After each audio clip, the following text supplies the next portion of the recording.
Bhubharati portal రూపకల్పన డిలైట్కు రికార్డుల్లో పారదర్శకత, cyber భద్రతకు ప్రాధాన్యం, క్లౌడ్ నేటివ్ ఆర్కిటెక్చర్తో కొత్త పోర్టల్ అభివృద్ధి, ఎన్ఐసి డిలైట్ సంస్థ ఒప్పందం.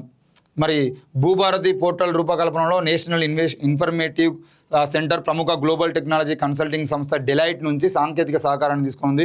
ఈ మేరకు ఎన్ఐసి డిలైట్ ఒప్పందం కుదుర్చుకుంది. రికార్డుల నిర్వహణలో పారదర్శకత, డేటా సమగ్రత, సైబర్ భద్రత ఫీచర్లతో పాటు భవిష్యత్ అవసరాలకు అనుగుణంగా భూభారతి పోర్టల్ను అభివృద్ధి చేస్తున్నట్లు. ఎన్ని రోజులు అభివృద్ధి చేస్తారు సార్? నాకు అర్థం కాదు. ఆ ధరణికి ఏమైందో చెప్పమంటే చెప్పరు, భూభారతి ఎందుకు చేస్తున్నారో చెప్పరు. ధరణి చేసినప్పుడేమో ధరణి పోర్టల్ ద్వారా రాష్ట్రంలో ఎన్ని భూములు ఉన్నాయంటే అన్ని భూములు ఎవ్వరు పడితే వాళ్ళు కబ్జాలు చేసుకున్నారు.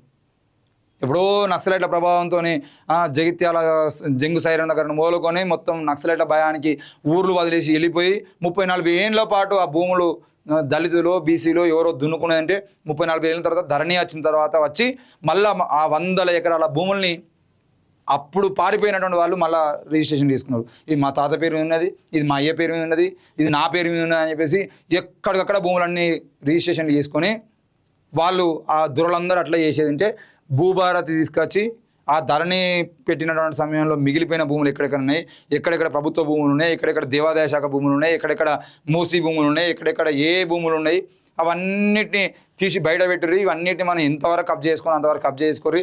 లేదంటే పేదోడు ఎక్కడైనా ఉండేదంటే వాళ్ళకి ఎవరైనా అవాయ లేనని ఉండేదంటే, లేదంటే కొడుకులు బిడ్డలు లేనని ఉండేదంటే చూడుర్రి, వాళ్ళను కబ్జా చేయర్రి, పట్టుకెదారి. ఎవరైనా రాజకీయ నాయకులకు సంబంధించిన భూములు వాళ్ళని గట్టి బెదిరించండి వస్తాయా? రారి. ఒక హైటెక్ సిటీలో చిన్న ఒక ల్యాండ్ ఉండే, కడప నుండి వచ్చిన కబ్జా చేసిరు వాళ్ళు. ఇక్కడ రాజకీయ నాయకులు సపోర్టు, అక్కడ లోకల్ ఎమ్మెల్యే సపోర్ట్.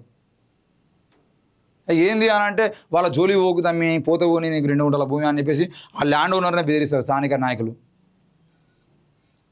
సో ఇది ఇంకా వీళ్ళు ఇంకా పారదర్శకత అని చెప్పేసి ఇప్పటికి 2.5 ఏళ్ళు 3 ఏళ్ళు అవుతుంది కాంగ్రెస్ ప్రభుత్వం అధికారంలోకి వచ్చి. 2.5 సంవత్సరాల్లో పారదర్శకత లేదు. ఇప్పుడు ఇంకొక 2.5 సంవత్సరాల పాటు డిలైట్ పారదర్శకత తీసుకొస్తుంది. 5 ఏళ్ళు అయిపోయిన తర్వాత మీరు మమ్మల్ని మళ్ళీ అధికారంలో తీసుకొస్తే మేము పారదర్శకంగా పనిచేస్తామని చెప్పేసి చెప్తారు. అరే ధరణి తీసుకుపోయి భూభారతి తీసుకొచ్చి భూభారతిలో మీరు చేసింది ఏంది? భూభారతి వల్ల ఉపయోగం ఏంది? ఏం లేదు. ధరణి నుండి బీఆర్ఎస్ అధికారుల దగ్గర ఉన్న భూములు ఎట్లా వాళ్ళు రిజిస్ట్రేషన్ చేసుకున్నాం, వాటి మనం ఎట్లా తీసుకోవచ్చు. మరి ఇదే భూభారతికి సంబంధించిన విషయంలో కోట శ్రీనివాస్ అని ఉస్మానియా యూనివర్సిటీ విద్యార్థి నాయకుడు మల్లారెడ్డికి సంబంధించినటువంటి కాలేజీలు ఏవైతే ఉన్నాయో ఆ కాలేజీలు పూర్తి స్థాయిలో మల్లారెడ్డి ఇంకోటి వేరే కాలేజీలకు సంబంధించినటువంటి భూములు భూభారతిలో వ్యక్తుల పేరు మీద ఉన్నాయి, వ్యవస్థ పేరు మీద లేదు, సంస్థల పేరు మీద లేవు. మరి సంస్థల పేరు మీద లేనటువంటి భూములలో కాలేజీలు ఎట్టినట్టు 20 సంవత్సరాలు ఉన్నాయని చెప్పేసి ఆయన ఢిల్లీకి పోయి ఢిల్లీ నుండి గల్లీ రాక పోరాటం చేస్తూ ఉంటే ఇదే కాంగ్రెస్ పార్టీలో ఉన్న రేవంత్ రెడ్డి ఆయన సపోర్ట్ చేయడు. ఆ కాలేజీలను మూసేయరు, ఆ కాలేజీల మీద చర్యలు తీసుకోరు, ఆ భూముల మీద చర్యలు ఉండవు.